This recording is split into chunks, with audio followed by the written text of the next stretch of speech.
Hey, everybody, Russell Gray, co host of the Real Estate Guys radio show, here for another edition of Boots on the Ground. And today we have a special guest, Gene Guarino, from a lot of different organizations, but basically cut his teeth in residential assisted living. And he's kind of the man, the most interesting man alive. Just take a look at him in that particular space. But he's also identified a new niche, a new opportunity, kind of a derivative or a spinoff of that, variation on a theme, if you will. So we're going to talk about that today. So we'll introduce you to that topic in just a moment. But first, let's introduce you to Gene Guarino. Hey, Gene.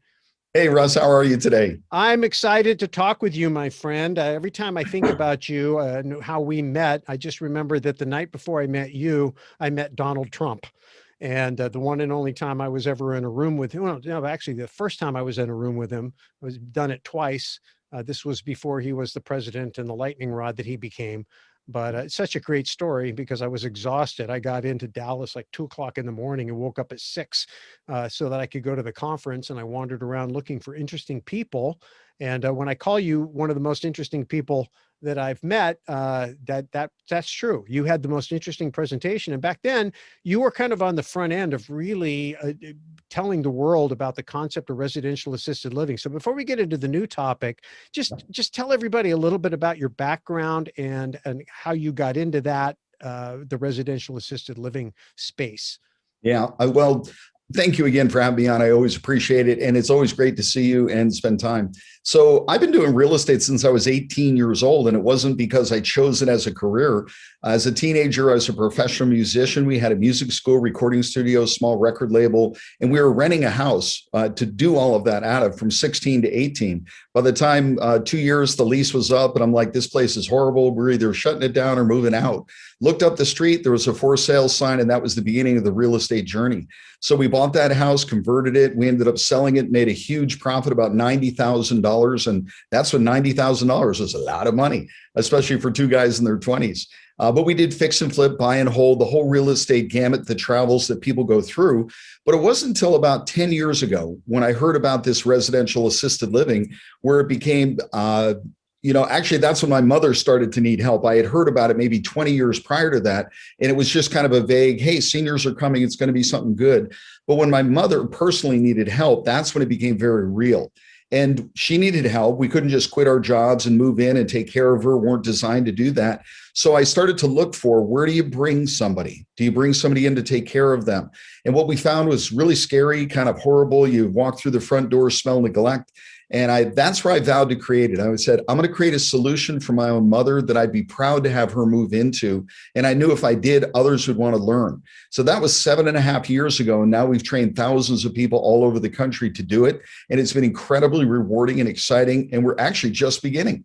Yeah. Now, this is really an interesting play because, as you know, I'm friends with Josh and Lisa Lannon, who are Robert Kiyosaki's Rich Dad advisors for social capitalism. And it's kind of a new spin on the word social capitalism. And it's about putting your capital to work, doing well. One of your taglines for the longest time was do good and do well. In other words, you can do something good for the world and make money too. They're not mutually exclusive. Their thing was addiction recovery. And they took these McMansions and turned them into these high rent per room spaces. And a lot of times when people think about residential assisted living, they think about what you call the big box, but what you do is a little bit different. So explain that. Yeah, we take that single family home in a residential setting, usually no sign, nobody would know. And inside the home itself, it's converted. When I say converted, there's maybe more bedrooms, more bathrooms, sprinklers, fire suppression, those kind of things that make it safe for those seniors. We then get it licensed through the state, and you're qualified to have X number of residents in the home. So it's a residential home being used for the assistance of those elderly individuals, 24-hour care, not doctors and nurses, but caregivers that are trained and certified through the state. And it's a wonderful cash flow model and real estate play. Yeah, I mean, and it makes total sense. Now, when this whole COVID-19 thing hit and everybody was talking about the high risk in the nursing homes, I thought, oh my God, Gene's out of business. This is going to devastate his business. But in fact, there was actually something interesting that happened there. And you and I had that conversation, but bring everybody up to speed about the difference between a big box and what you're doing.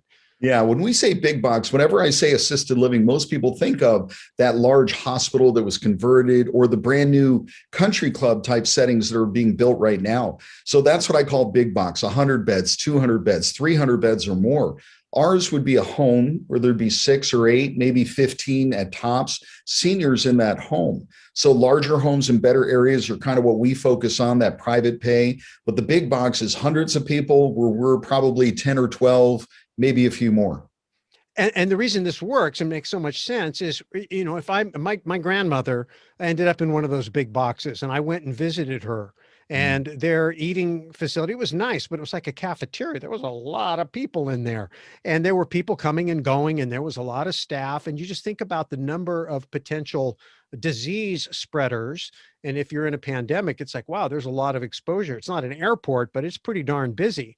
Yeah. And then And you think, that's why this has changed. And I didn't mean to interrupt, but you asked me the question. I forgot to get to that point. The big box facilities that I've been railing on for 7 years, they have now figured it out. Smaller is better. Smaller is safer. So we have people moving from the large facilities into our homes because they can see their mom and dad. Let's start there. They're not sequestered in their room with food being slid under the door.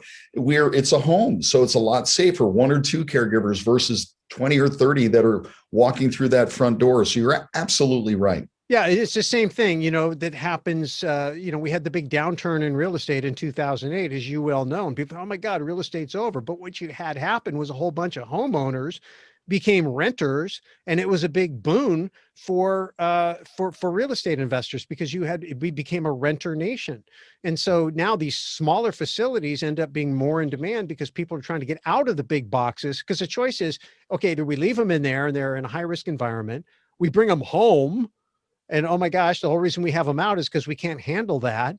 What's the in between? What's the obvious answer? In a small home in a more family like setting. And so I think a lot of people opted for that. And so I thought that was really good. And one of the things that I learned from Kenny McElroy going through 2008 was the importance of being strategic and picking your market and picking your demographic.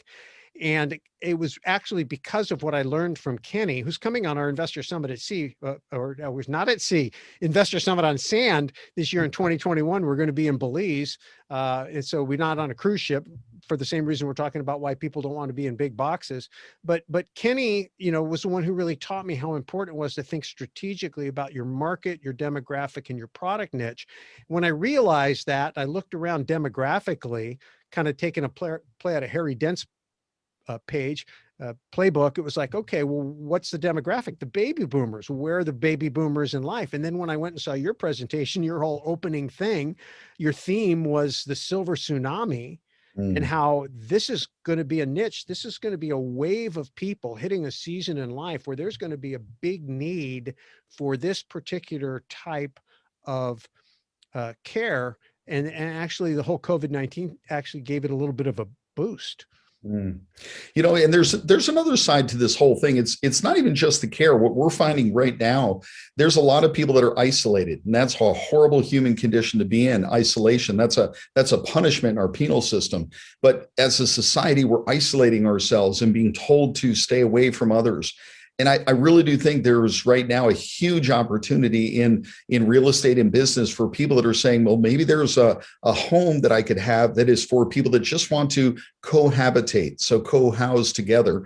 They don't have to maybe take care of the whole house. They can share expenses, but they've got some camaraderie with peers their own age. And whether it be seniors or whether it be some other specific group that's on a similar journey, the concept of living in that group home is becoming a real thing right now. Yeah, well, this is, kind of where I'm going. When I met you, I saw somebody else like Kenny, great real estate investor, thinking strategically, realizing that real estate is not an asset class. It's not a commodity. And really, there's all kinds of nooks and crevices and places where there's unique opportunities. And so the residential assisted living was one area. And I saw you take that from just kind of a concept, an idea, running a few houses yourself and realizing what was valuable, just like the McDonald's brothers back in San Bernardino, way back in the day. If you ever seen the movie The Founder with Michael Keaton playing Ray Kroc, recognized that it was understanding the IP of how do you actually run a profitable home that was the product. And you created a whole system of mass producing residential assisted living entrepreneurs to gobble up these McMansions that were, in slower time actually floundering a little bit, and people could pick them up and put them to a highly productive use, get a great return on their capital, and meet the need of what was going on. But it wasn't so much that you were Mr. Residential Assisted Living, although you've become that. It was more like hey, I can recognize changes in the market and the needs of a demographic. And you just alluded to another one, something that you are still keeping the residential assisted living, but recognizing there's a new opportunity that has developed because of some of what's going on in the economy, because we've got this big millennial generation, because they live a little bit differently. And yes, apartments are popular, but there's just like big boxes, there's another style of living that could be more appealing to a demographic. So talk a little bit about this new place that you're at. Yeah, and I love the fact that you realize that assisted living has its place, but this over here is a unique and not necessarily brand new opportunity, but a huge opportunity. So the average home in America today is $300,000-$400,000 average in America. You can't rent it to make enough cash flow. So what else could you do with that house? Instead of renting it to one family, mom and dad, two kids and a dog, rent it by the room. And could we even maximize it more and multiplication through division? Lisa and Shannon, I love Josh and Lisa's motto, the idea of multiplication through division. So instead of renting out the whole house, rent it out by the bedroom, or maybe two people in a room. But when you think about the populations that need some kind of shared housing, you have everything from what people usually think of, sober living, right? Addictions of some kind, to how about foster kids? When somebody turns 18, a lot of times that family that took them in to get the $800 a month from the state, once they're 18, they don't get it. So they say, you're out. And where do they go? What do they do? How about somebody with some kind of a disability? Maybe it's autism, and they were born with it, but they're going to outlive their parents. They're going to be here for 10, 20, 30 years. What happens to them? What happens to people that are being released right now from prison that maybe a nonviolent crime, but they're being released back? Where do they go? What do they do? How can they afford? But here's the other part, and this is really an interesting point. Right now, our government is out of control with taxation and wealth distribution and so on. Okay, we'll fight it on one end, but on the other end, let's take it. So what are they spending money on? Billions of dollars. They're spending money right now to house those people they released from those prisons. They're paying money for the seniors that can't afford to be in assisted living, don't quite need that. They're paying for that. All kinds of different niches that the government is paying for, and they pay good money when you do $800-900 a month and you have 8 or 10 people in that home. So that same home that might have rented out for $2,500 or $3,000 a month can generate $8,000 a month. So in the end, maybe that home produces $3,000 a month in positive cash flow instead of a few $100s a month, maybe. And that model itself is what we're showing people how to do, because we've had so many people come to us, Russ, that say, love what you do, but I've got somebody who, and then they fill in the blank. And it's like, well, we don't quite teach that. Use what we do and apply it towards.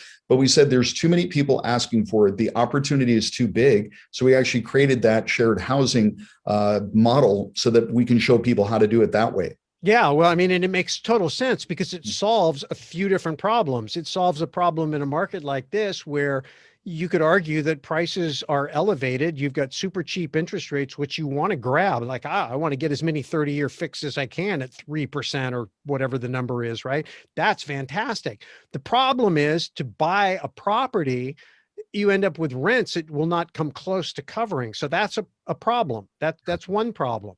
Even though I'm bullish long term, hey, is it real estate going to be worth more in an environment where they're printing trillions of dollars? Probably. Will that debt become very valuable over time as they inflate it away? Absolutely. But the problem is between here and there, how do I make the payment, right? The rents just are not going to cover it. And that's a problem.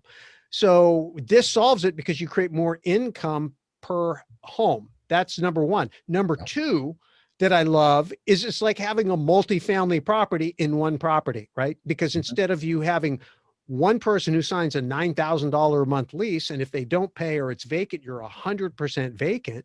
Now, if you've got 10 people paying 900, well, okay, now, you have a couple people move out, you're down 1,800, but you've got, the rest of it. So, it's interesting. My grandmother and my father were in business together for a while, and they were running, it was kind of like a halfway house for people that weren't quite ready to live on their own. And my grandmother cooked and cleaned and took care of them.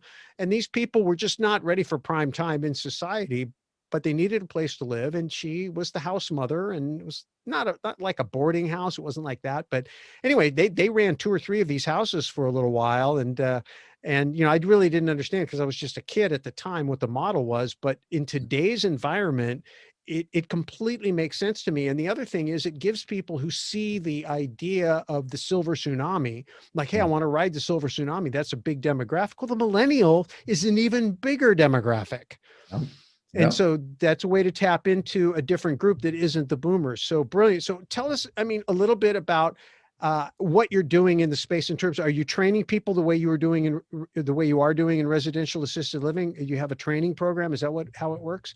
Yeah, we actually created the Shared Housing Academy to do exactly that. And full disclosure, I'm not the lead instructor and face of it. We have a couple, and Frank and Sherry, these two are wonderful. They're amazing people. Their hearts are huge, but they've trained hundreds of people how to do this successfully.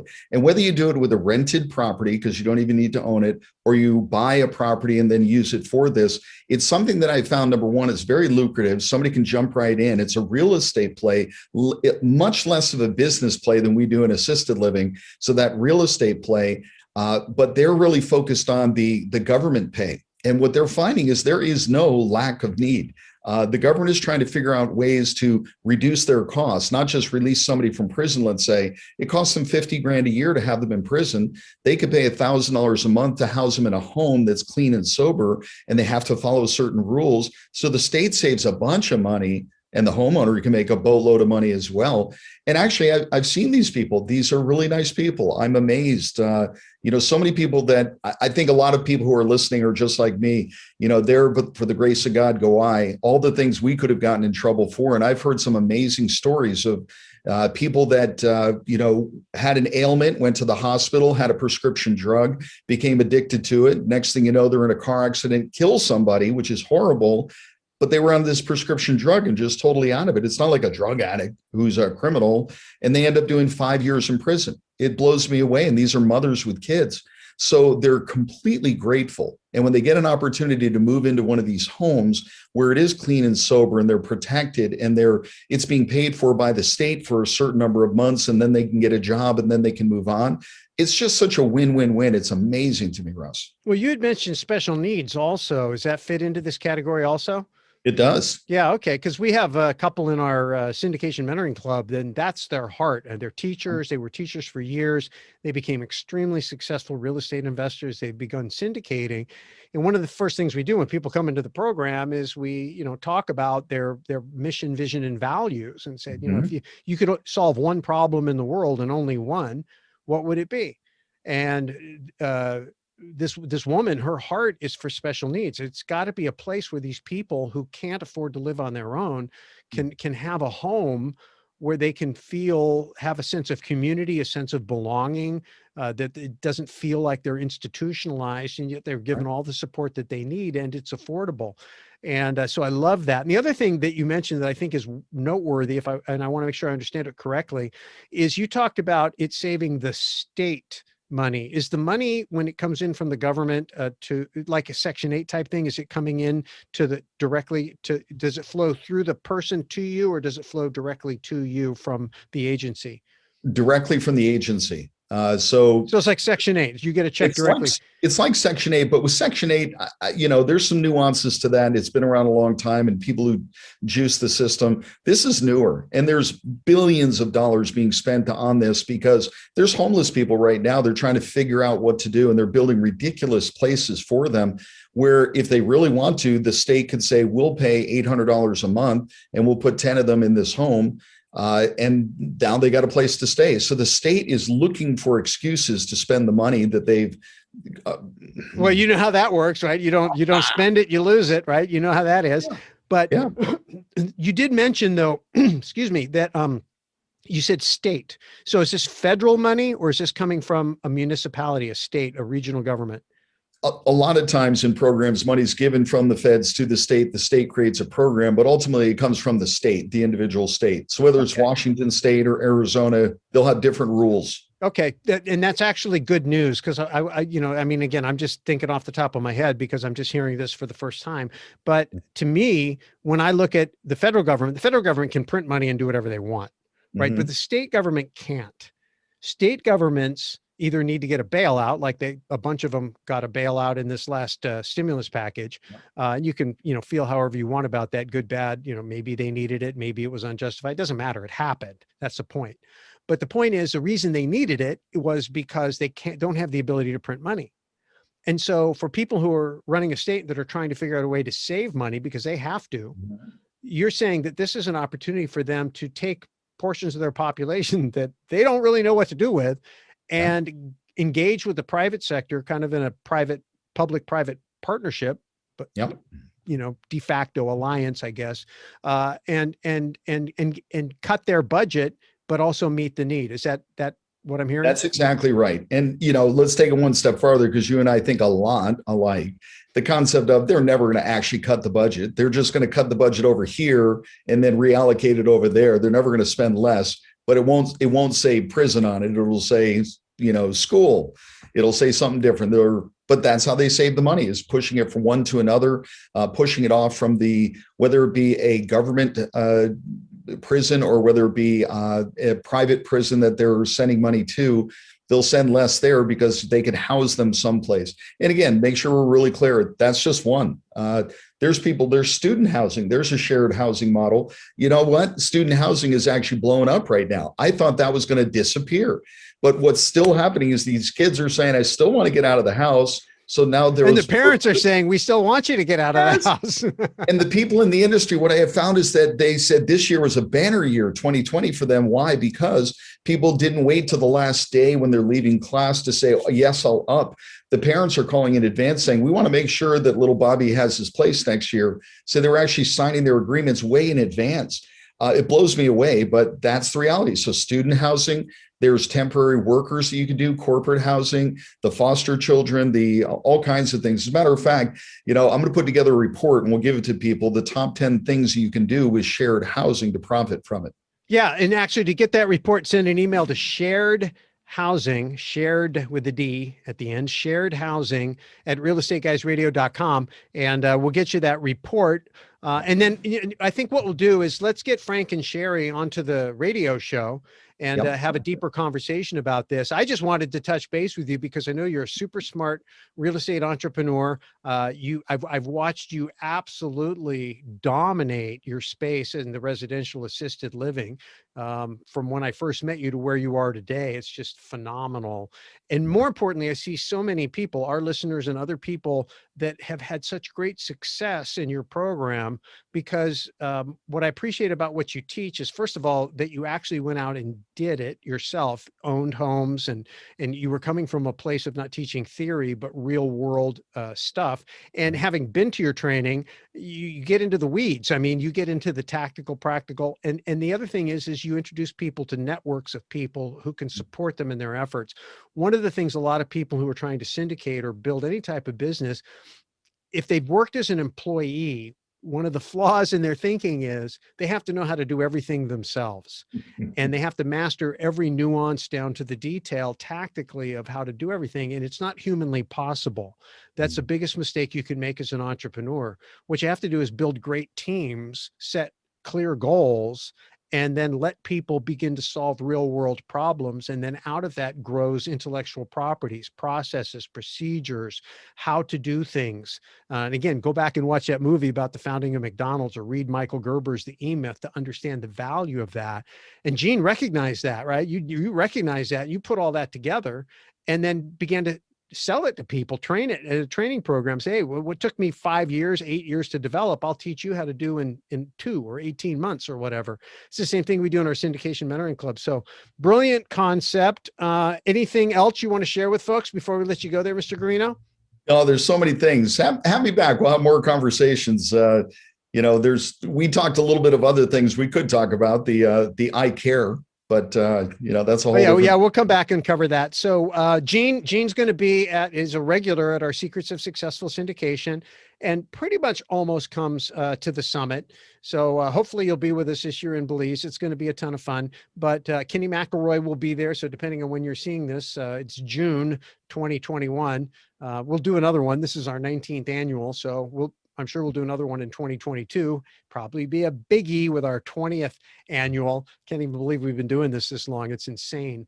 But anyway, anytime you get a chance to get around Gene Guarino, if you have an opportunity to engage him in conversation, one of the nicest guys you'll ever meet, smartest, one of the smartest real estate entrepreneurs that I know, and very, very giving of his time and willing to share his wisdom. So Gene, I appreciate you spending time with me today and sharing your wisdom with our folks. And we'll get you back and you keep us up to speed on all these interesting things that you're discovering in the marketplace. Okay.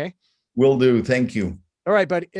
And for folks that are interested in the shared housing report, just send an email to sharedhousing@realestateguysradio.com and we'll get that to you. Sharedhousing@realestateguysradio.com.